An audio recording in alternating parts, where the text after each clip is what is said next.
Hello everyone, welcome to Choices. My name is Harsh Rathi and I'm your host and the session is going to be bilingual in Hindi and English. आप सभी का स्वागत है. मेरा नाम हर्ष राठी है and today we are going to discuss kinds of sentences. आज हम डिस्कस करने वाले हैं sentences, वाक्य के प्रकार. So let's just begin. So we are going to discuss kinds of sentences. Sentences are classified into two categories. First on the basis of meaning, second on the basis of formation.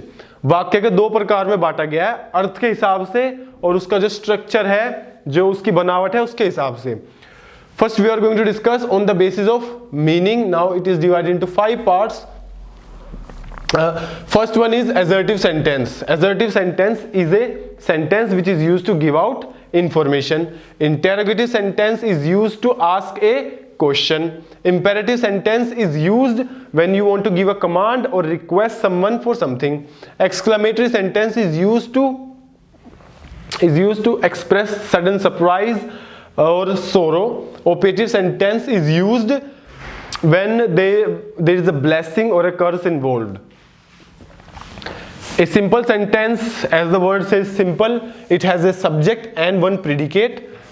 A compound sentence is made of minimum 2 independent clauses, and a complex sentence has one independent or one or more subordinate clauses. Assertive sentence को हिंदी में कहते हैं साधारण वाक्य. साधारण वाक्य मतलब जिसके अंदर कोई हमें साधारण चीज पता चलती है. इंटेरोगेटिव सेंटेंस को हिंदी में बोलते हैं प्रश्नवाचक वाक्य. प्रश्नवाचक वाक्य होता है जिससे हम किसी को सवाल पूछते हैं. इंपेरेटिव सेंटेंस आज्ञा या प्रार्थना बोधक वाक्य है, जिससे हम किसी से कोई आज्ञा या कोई प्रार्थना अपनी लेकर जाते हैं ना, वो. एक्सक्लेमेटरी सेंटेंस को बोलते हैं विस्मय बोधक वाक्य. विस्मय बोधक क्या होता है? जिसमें आपको विस्मय हो जाता है, एकदम से आश्चर्यचकित हो जाते हैं आप. इधर इट इज हैप्पीनेस और सोरो, चाहे खुशी हो चाहे गम हो, जब आप एकदम से शोक हो जाते हैं. ऑपरेटिव सेंटेंस इज इच्छा बोधक वाक्य है, जिसमें कि आप इच्छा, अपनी कामना प्रकट करते हैं कि भगवान तुम्हें लंबी उम्र दे, फॉर एग्जाम्पल. सिंपल सेंटेंस को हिंदी में बोलते हैं साधारण वाक्य. साधारण वाक्य जिसके अंदर एक सब्जेक्ट और बाकी उसका जो प्रीडिकेट होता है, जो कि मैंने पहले पढ़ा चुका हूं, वो होता है. कंपाउंड सेंटेंस वो होता है जिसके अंदर 2 इंडिपेंडेंट क्लोज होते हैं. क्लोज मैंने पिछली वीडियो में करा दिया. और इंडिपेंडेंट मतलब उन्हें किसी की जरूरत नहीं है, इंडिपेंडेंट है वो आपस में. और कॉम्प्लेक्स सेंटेंस को हिंदी में मिश्र वाक्य कहते हैं. मिश्र वाक्य का मतलब होता है कि एक इंडिपेंडेंट क्लोज जिसको किसी और की डिपेंडेंट होने की जरूरत नहीं है, एंड वन और मोर सबऑर्डिनेट क्लोजेस जो कि डिपेंडेंट होते हैं इंडिपेंडेंट क्लोजेस पर. So now I have give a little bit of introduction of all of these sentences. This is the main part that we are going to talk about. This we are going to discuss later, and this is what mostly is asked, and this one is the more basic one. इन पांचों को अब हम आगे detail में discuss करेंगे और यही important है. ये इधर फॉर्मेशन के बेसिस पर छोड़ देंगे इन्हें बाद के लिए. So here is the sentence structure of assertive sentence.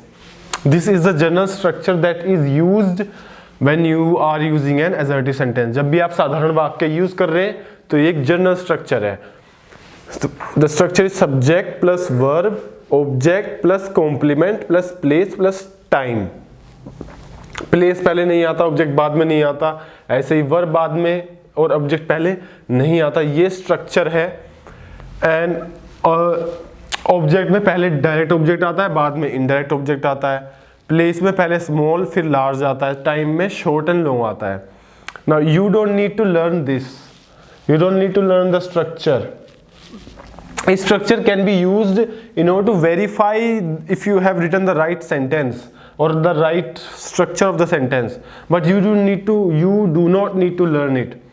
Just remember an example and you'll know what is the right answer or the right meaning or the right structure.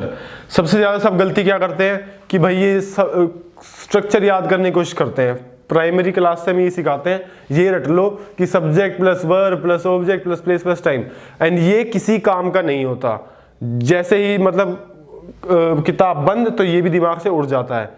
सबसे easy और सबसे अच्छा तरीका है कोई भी एक क्रिएटिव एग्जांपल अपने दिमाग में रख के उसे क्रिएटिव एग्जांपल को रिमेंबर करो, तो स्ट्रक्चर आप इससे एग्जांपल से स्ट्रक्चर बना लोगे।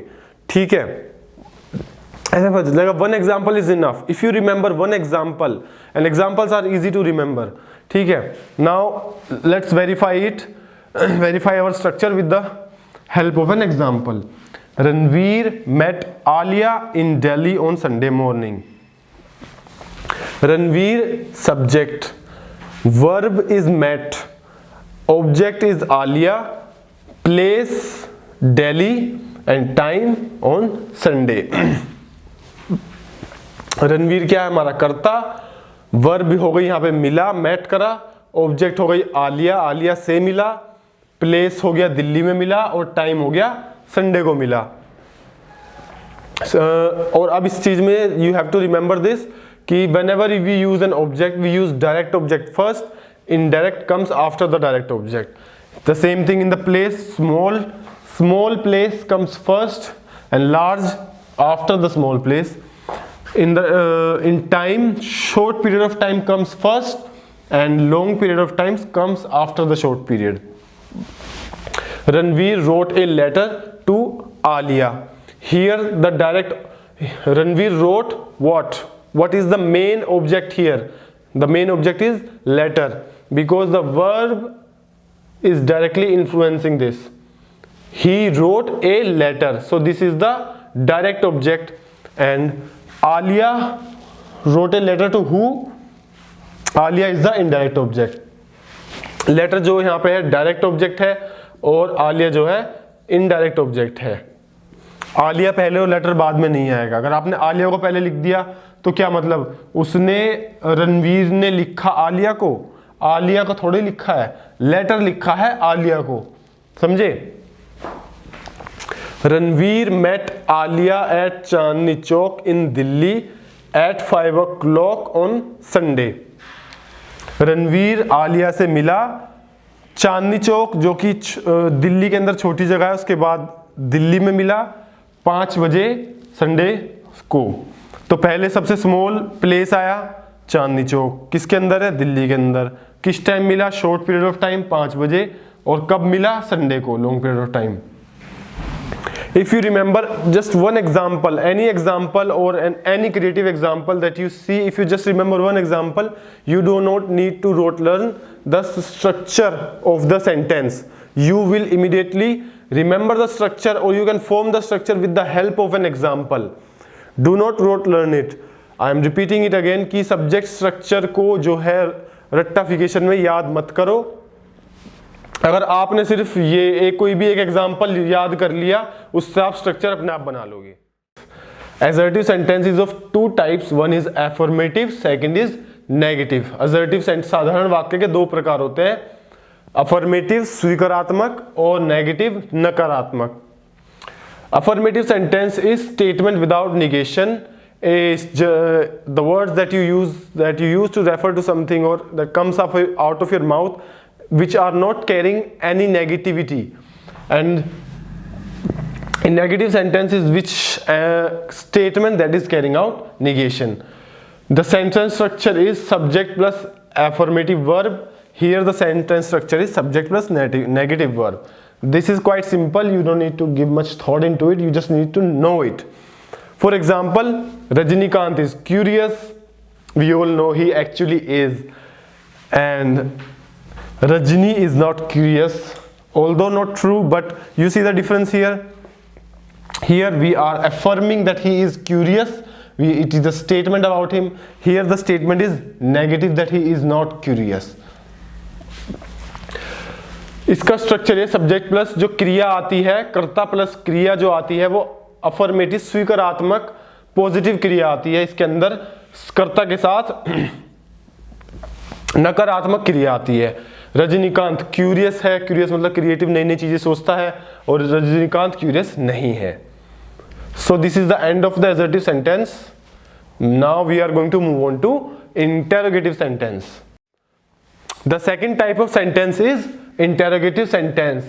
It is a sentence which is used to ask a question.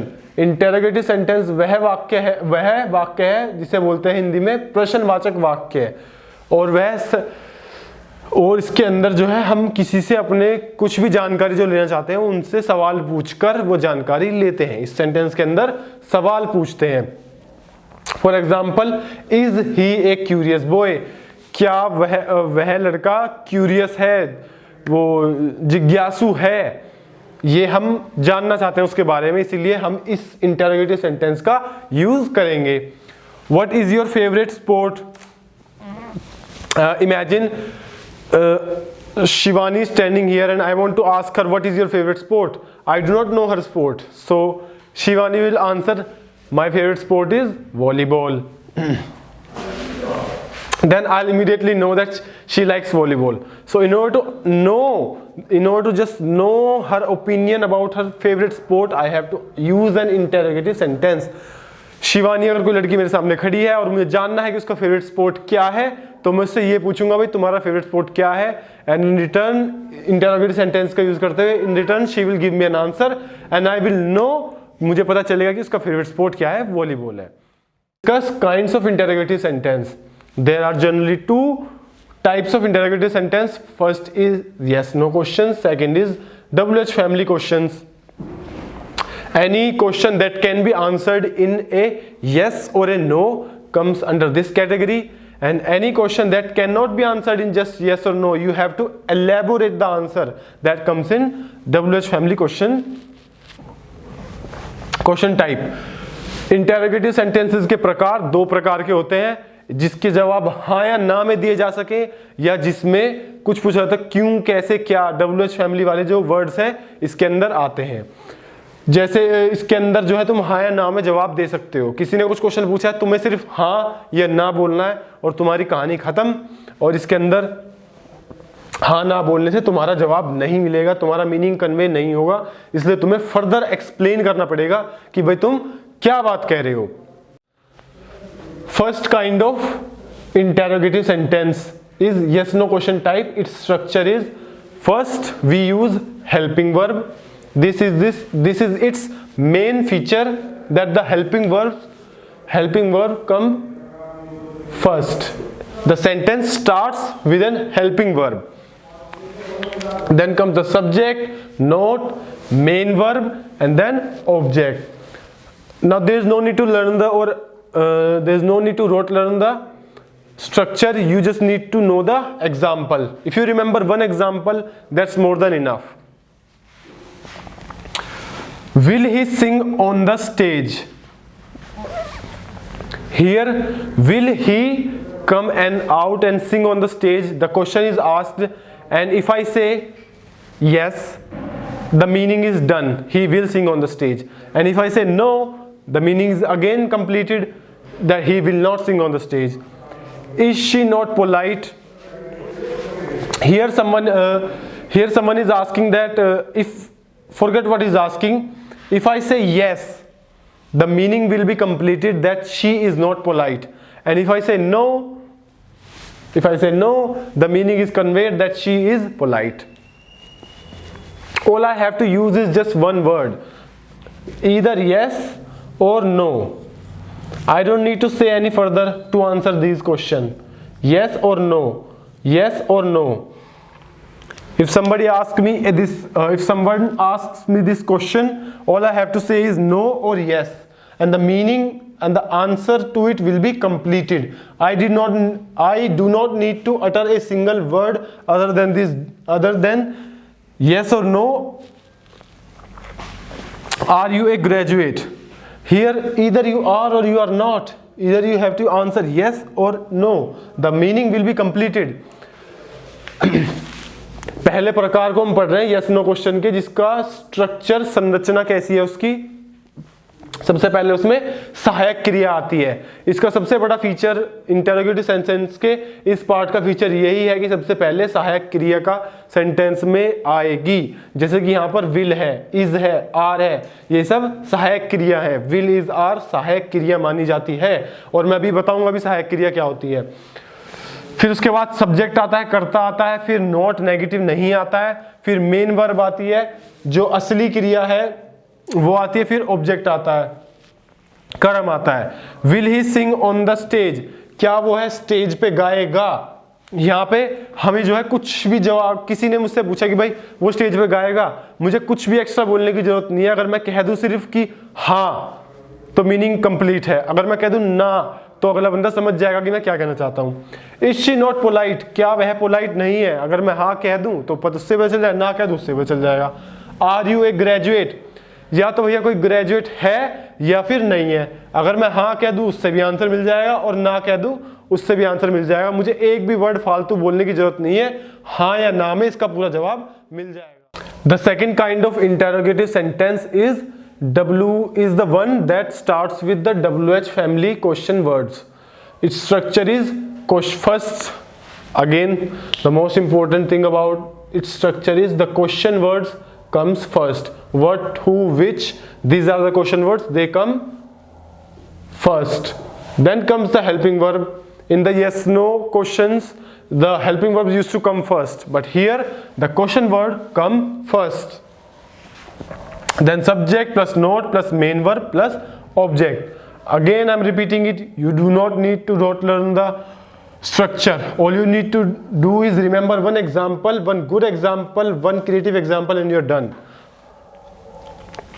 Who is the father of this nation? Can you answer this in yes or no? If someone asks me who is the father of your nation and I reply yes, what will he get? The meaning will not be completed. What is your profession? If I give the answer no, the meaning will not be completed. Which one of these is your son? Yes.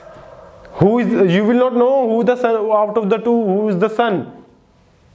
In order to complete the meaning, you have to give an elaborate answer. Here, who is the father of the nation? The father of the nation is Mahatma Gandhi. What is your profession? The answer will be my profession is teaching. Which one of these is your son? My son is standing on the left or the right. It could be any one of them, but you cannot just answer it in yes or no. दूसरा तरीका है WH family questions का। इसका sentence structure ये, सबसे पहले हम question जो शब्द है उसे सबसे पहले यूज करते हैं। पहले जैसे हमने पिछले में देखा था कि सबसे पहले हम हेल्पिंग वर्ब, सहायक क्रिया का सबसे पहले हम यूज करते थे, लेकिन यहां पर ऐसा नहीं है।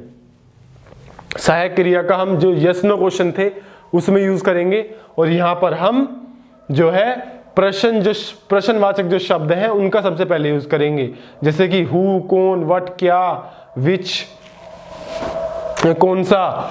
हेल्पिंग, फिर आएगा सब्जेक्ट मतलब कर्ता, फिर नॉट नेगेटिव, फिर मेन वर्ब, मेन जो होती है वो क्रिया, फिर ऑब्जेक्ट कर्म। Who is the father of the nation? भाई हमारी नेशन का फादर कौन है?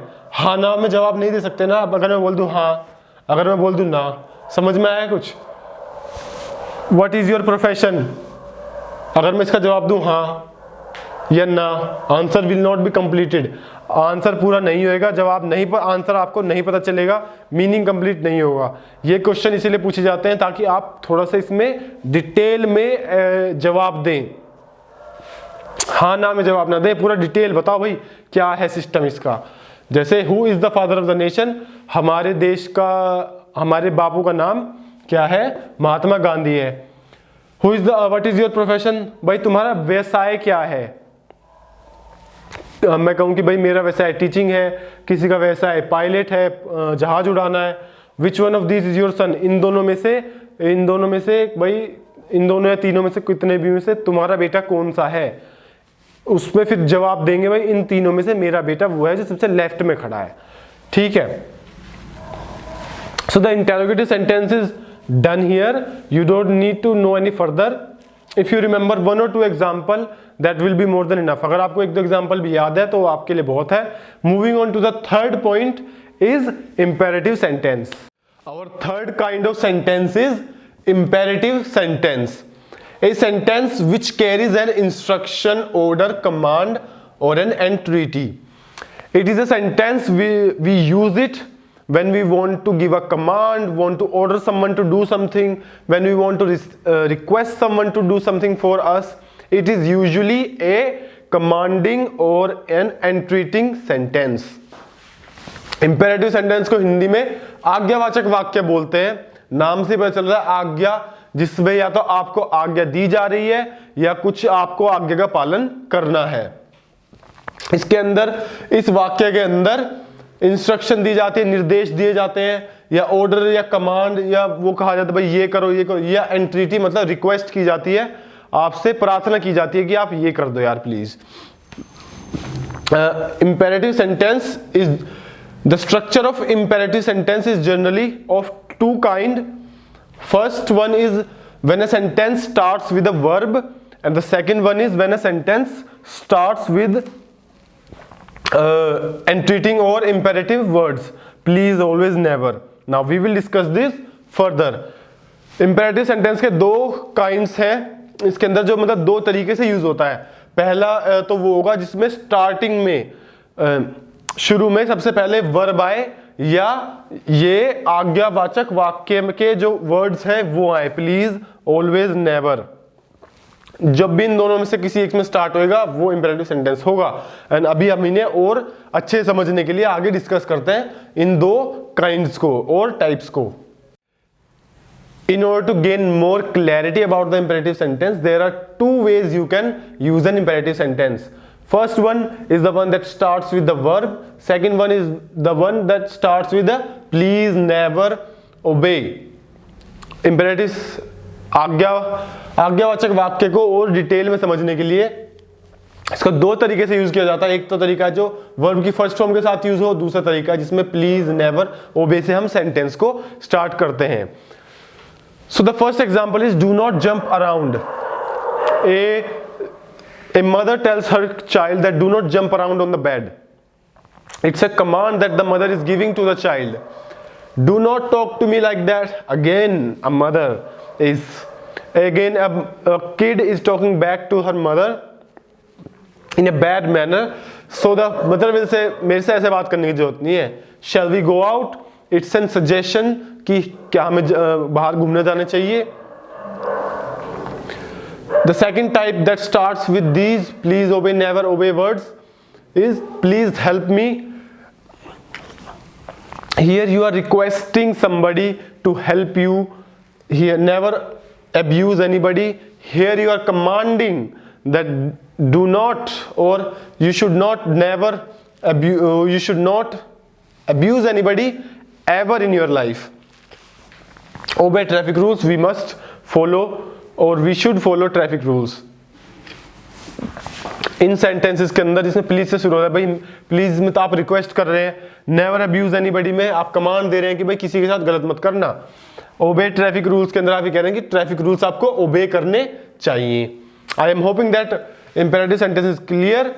Now we will move on to the fourth kind of sentence which is exclamatory sentence. अब हम एक्सक्लेमेटरी सेंटेंस विस्मयबोधक वाचक वाक्य को डिस्कस करेंगे. Fourth kind of sentence is exclamatory sentence. A statement that expresses strong emotion. Exclamatory sentence are generally used when you have a strong emotion, feeling, or a sensitivity which you want to express. You use exclamatory sentence. Exclamatory sentence को हिंदी में विस्मय बोधक वाक्य कहते हैं. विस्मय का मतलब होता है एकदम से आश्चर्यचकित हो जाना या बहुत मतलब स्ट्रॉन्ग फील, अपनी जो भावनाएं है वो बहुत ज्यादा मजबूत और स्ट्रॉन्ग होना. ये वह कथन स्टेटमेंट वह कथन है जिसे के अंदर आप अपनी स्ट्रॉन्ग जो तुम्हारी भावनाएं हैं, फीलिंग्स है, उनको आप दर्शाते हैं. A few examples. Hurray, we have won. India won the cricket match, so we celebrate by saying hooray. And one of the key factor in order to recognize a exclamatory sentence is that you will find an exclamatory mark in every sentence. In every exclamatory sentence, this is a compulsory mark that you will see. In every single sentence I have put a exclamatory mark. By just seeing this you can recognize that this is a exclamatory sentence. Good heavens, when you're surprised, good heavens, what have you done? Alas, Sushma Swaraj passed away. Alas is when you express a grief or sorrow. Here our respected Sushma Swaraj, a former MP, passed away. We are expressing sorrow over her passing away because she was a incredible foreign minister. What a shame, you should not have done that. Doing here this is also an exclamatory sentence. सबसे पहले जब हम खुशी व्यक्त कर रहे हैं तो हम बोल रहे हैं हुर्रा हम जीत गए. गुड हेवंस जब आप सरप्राइज हो जाते हैं बहुत ज्यादा, हे भगवान क्या कर दिया. और तीसरा अलास जब आप बहुत ज्यादा दुख में है या कोई मर गया है उसका आपको दुख है या निराशा है या आप डिप्रेस है, तो उसमें ये होता है कि सुषमा स्वराज जो कि हमारी farmer MP and foreign minister रह चुकी हैं वो पास अवे हो गई, उसका हमें बहुत दुख है. What a shame, कितनी शर्मनाक बात है कि तुमने मतलब ऐसी हरकत करी. इसके अंदर ये वाली बात हो गई. इन हर किसी के अंदर स्ट्रॉन्ग इमोशन, स्ट्रॉन्ग भावनाएं हम अपनी व्यक्त कर रहे हैं. There is also another structure that we use in exclamatory sentence which we are going to discuss now. दो तरीके हो रहे हैं exclamatory sentence के स्ट्रक्चर जो कि मैं भी आपको बताता हूं, but this is the basic. There are two other sentence structures that we use in exclamatory sentence.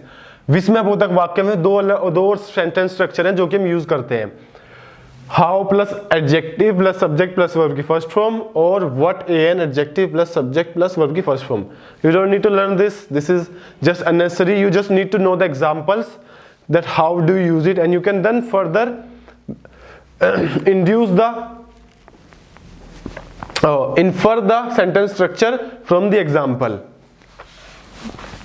ये इसके स्ट्रक्चर है, बट ये स्ट्रक्चर आपको याद करने की जरूरत नहीं है. आपको सिर्फ एग्जांपल पता होना चाहिए. एक भी एग्जांपल आपको याद है तो आप उसी से ही जो है स्ट्रक्चर को अपने आप बना लेंगे. Here is the example. How pleasant the night is.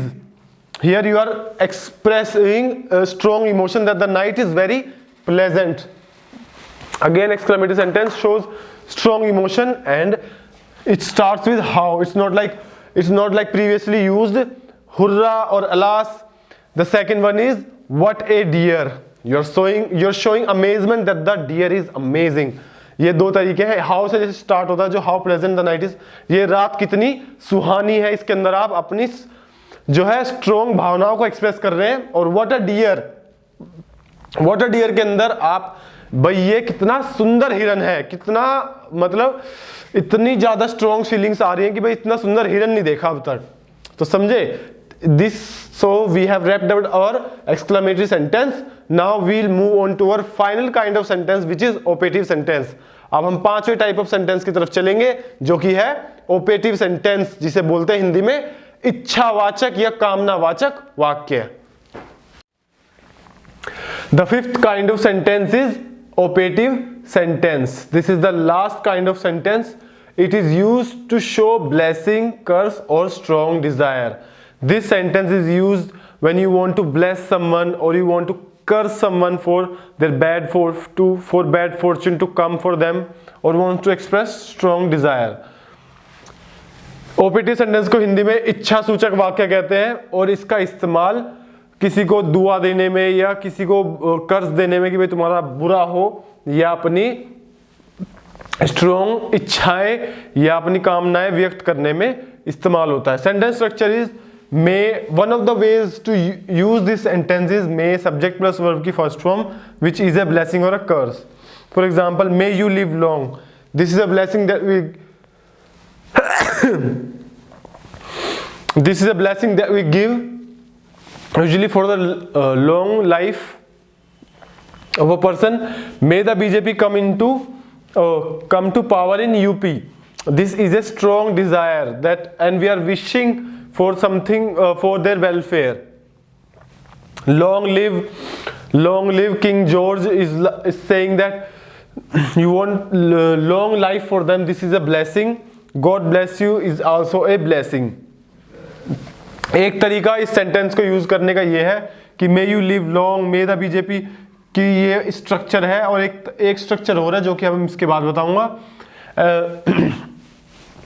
इसके अंदर हम जो है अपनी ब्लेसिंग, जो इच्छाएं हैं या किसी को दुआ दे रहे हैं और किसी का बुरा चाह रहे हैं और अपने स्ट्रॉन्ग जो इमोशन है उन्हें रिप्रेजेंट कर रहे हैं, इनके अंदर वो यूज होता है। जैसे कि लिव लॉन्ग, कि भगवान करे तुम लंबा जियो, गॉड ब्लेस यू, भगवान तुम्हें जीवन दे, और may the BJP come to the power, हम भगवान करे बीजेपी कम पावर में आ जाए, बीजेपी कांग्रेस कोई भी हो सकती है। मे यू लिव लॉन्ग, भगवान करे भगवान तुम्हें लंबी उम्र दे। ये सब किसमें? ओपेटिव सेंटेंस में यूज होता है। The main difference between operative sentence and exclamatory sentence is that operative sentence is used to give blessing or curse. Strong desires are represented in both exclamatory and operative sentence, and we use exclamatory mark in exclamatory sentence and in operative sentence. Operative और exclamatory sentence में main difference यही है कि ये जो operative sentence है, इच्छा सूचक वाक्य है, ये ब्लेसिंग या कर्ज के लिए यूज होता है। एक्सक्लेमेटरी सेंटेंस में स्ट्रॉन्ग इमोशंस होते हैं, स्ट्रॉन्ग डिजायर होते हैं, इसमें भी स्ट्रॉन्ग डिजायर होती है, इसीलिए इसमें एक्सक्लेमेटरी मार्क लगता है। Another way to use an operative sentence is when a sentence starts with I wish और if only. If only she were here, I am wishing, showing my strong desire that I wish her to be here with me right now. I wish she were here, they both mean the same thing. Operative sentence का एक और तरीका use करने का है कि आप I wish या इफ ओनली से शुरू करें, सब्जेक्ट प्लस वर्ब फिर आती है, और इसका है मैं चाहता हूं कि काश वो मेरे पास होती, if only she were here. Again I am gonna repeat it that you do not need to learn any structure. Structures are not meant to be learned. They are meant to guide you, or they are meant to rectify a mistake, but they are not meant for you to rote learn them. These structure promote rote learning. All you need to do is remember one example. If you remember one example, you will immediately know the meaning of operative sentence or any other sentence. And my general rule in life is example is equal to meaning plus use. If you know one example of operative sentence, you will know its meaning and its use in real life, and you can infer a structure from the example. That is also true. मैं फिर से यही बात repeat करना चाहूंगा कि आपको structure याद करने की कोई जरूरत नहीं है। सिर्फ आप अगर ये एग्जाम्पल, कोई एक भी एग्जाम्पल अगर आप रिमेंबर कर लेते हैं ऑपरेटिव सेंटेंस के बारे में या किसी भी और सेंटेंस के बारे में, तो आपको स्ट्रक्चर याद करने की जरूरत नहीं है, क्योंकि स्ट्रक्चर से रोट लर्निंग, रट्टाफिकेशन प्रमोट होती है और वी आर अगेंस्ट दैट। ठीक है, एक एग्जाम्पल कोई भी आप रिमेंबर अगर कर सकते हैं तो उससे ही आपको पता चल जाएगा हर जगह। और एक जनरल रूल है, ये क्या है वो जनरल रूल कि अगर आपको एक एग्जाम्पल याद है तो एग्जाम्पल से आपको मीनिंग भी पता चल जाता है उस चीज का, और उसका प्रैक्टिकल लाइफ में यूज भी पता चल जाता है। स्ट्रक्चर जितना मर्जी रट लेना यार, भूल जाओगे 2-4 दिन में, कोई फायदा नहीं है। So we have reached to the end of our session. I have already taught you the 5 different kinds of sentences, and it's time to say goodbye. If you like my video, feel free to subscribe, hit the thumbs up button, and stay tuned for more videos.